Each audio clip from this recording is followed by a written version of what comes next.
Hey everybody, welcome back to another Steelers practice report from the Post-Gazette. I'm Brian Batko, joined by Ray Fittipaldo, a couple days out from week 1 down in Atlanta. As always, this video brought to you by Savinas, Kane, and Gallucci, mesothelioma and asbestos lawyers with over 85 years of experience. Call them now for a free consultation. And Ray, this works out. We just got done with the Steelers coordinators, Arthur Smith for the offense, Teryl Austin for the defense. Both had a lot of questions to answer about facing the Falcons in a couple days in Atlanta. What was the biggest takeaway for you from Arthur's first game week press conference as the Steelers play caller? Well, I think the number one thing fans want to know about is he's going back to Atlanta after being their head coach. And he guaranteed a win, right? He said they're going to destroy them on their home field. It couldn't have been more opposite. I mean, he shut down that talk right away. And, he's just business as usual. Listen, if you've spent any number of years in the NFL, you're going to face former teams. You're going to face former bosses. You're going to go back against your old players. So this is a new experience for Arthur, but I think he's been in this league long enough that it's not going to be an issue for him. Yeah, it's interesting that, 3 years there as a head coach. I mean, it's not like it was a train wreck, but it was to the point where they invested a lot in the offense. Just didn't come around. Now there's a lot of new on that offense, though, with Kirk Cousins coming in as the starting quarterback. Obviously, he's been replaced as offensive coordinator by Zac Robinson, who you did a story on back in the day, his connection with Mason Rudolph as an aside. Well, he's since risen from, quarterback coach and trainer in off seasons to Rams assistant, and now he gets his first shot to be a play caller under also new head coach for the Falcons, Raheem Morris, who was with Sean McVay and the Rams for a while. So it's going to be interesting to see what kind of answers the Steelers have defensively. Teryl Austin said, he'll tell any rookie, whether it's an undrafted guy like Beanie Bishop or a first rounder or de facto first rounder like Joey Porter Jr. was last year, that teams are going to try you. If you pass the test, they'll go away from you. If not, they're going to keep coming at you. Yeah, Austin has a big chore this week because Beanie Bishop is a big unknown. I mean, you could have confidence in him. You feel like you can throw him out there for maybe half the game, say 30 snaps.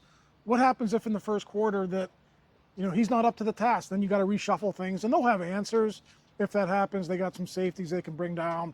They'll have some other options they could try there. But I would say going into this game, Brian, that's probably the biggest weakness on the Steelers defense.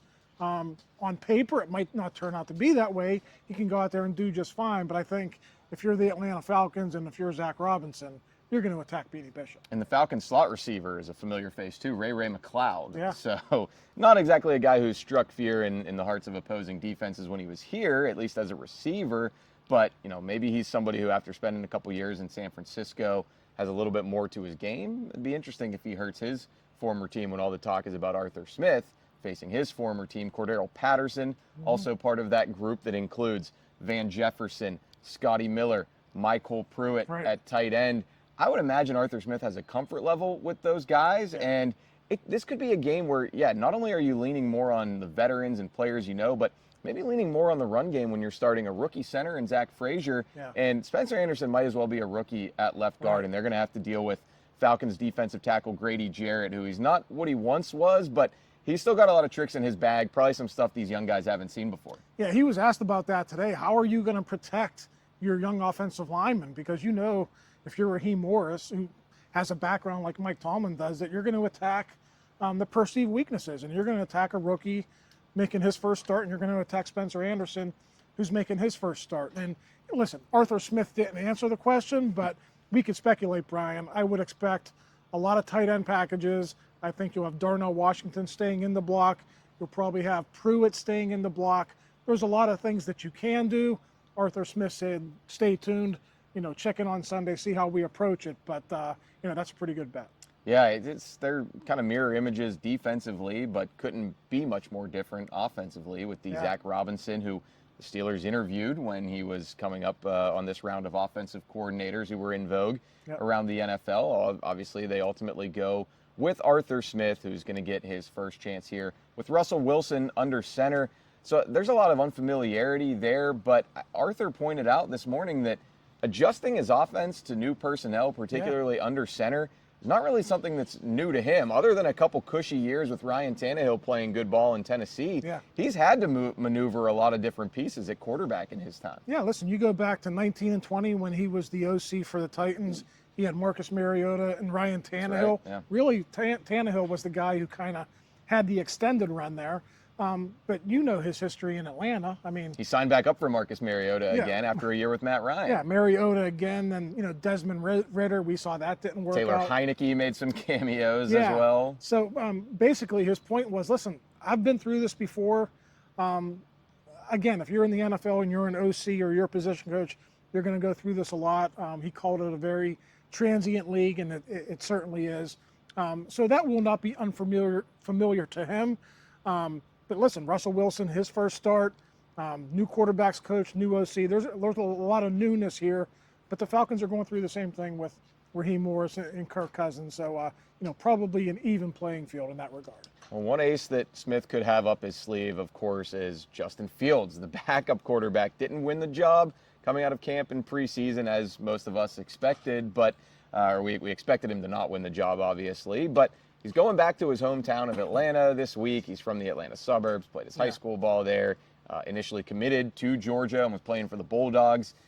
Arthur Smith was not going to pull back the curtain on whether he's going to be involved, how much he's going to be involved. Mike Tomlin has spoken about it as well, that he wants Raheem Morris to have to spend some of that precious practice time preparing for Fields. What do you anticipate, Ray? Do you think we're going to see him get an opportunity, you know, back where he grew up and where he's from, I'm sure with a lot of friends and family in town? It's funny you mentioned that, because Smith said, I hope the Falcons are wasting a lot of time preparing for everything, not just that package, but, you know, he mentioned, you know, going back and trying to prepare for what Art did in Atlanta and Tennessee. And, you know, the Steelers are doing the same thing with Raheem Morris. And, you know, you look at the Rams, but you got to look at the Falcons personnel. So it's kind of a puzzle if you're a head coach and if you're coordinators this week, exactly trying to figure out what teams are going to do going into an opener, because for the second game of the season, it's going to be laid out for you. You're going to have film on it, but this opener is really a big, you know, mystery. So I think they're going to take educated guesses on what to expect. But it's going to be something that,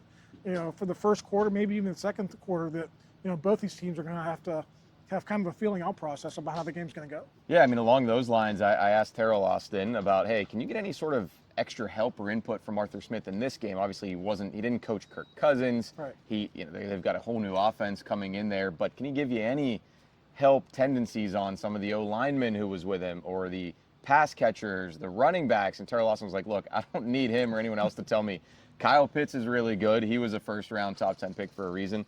Bijan Robinson's really good. He was a top 10 pick for a reason. And Drake London, the 6'4" wide receiver, is really good. He's like, I can turn on the tape and see that myself. But he said, yeah, I mean, it's one of those deals where maybe Arthur can have a little bit more insight than you normally would, because it's a unique situation. But otherwise, I mean, no, they're going to do what they usually do in film study. And I think Mike Tomlin said it on Tuesday, Ray, that when you are in that season opener, so much of it comes down to your own execution and how you operate, because there is a lot of unknown between the two teams and a little bit less anticipation in the game plan. And I thought Arthur Smith said it perfectly. He's seen a lot of openers over the years, lost by teams and not necessarily won by the opponent.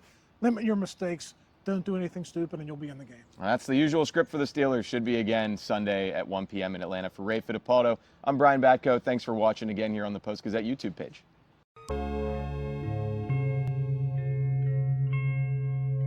Thank you for checking out this content from Post-Gazette Sports. If you watch this video on YouTube, please like the video and subscribe to our channel.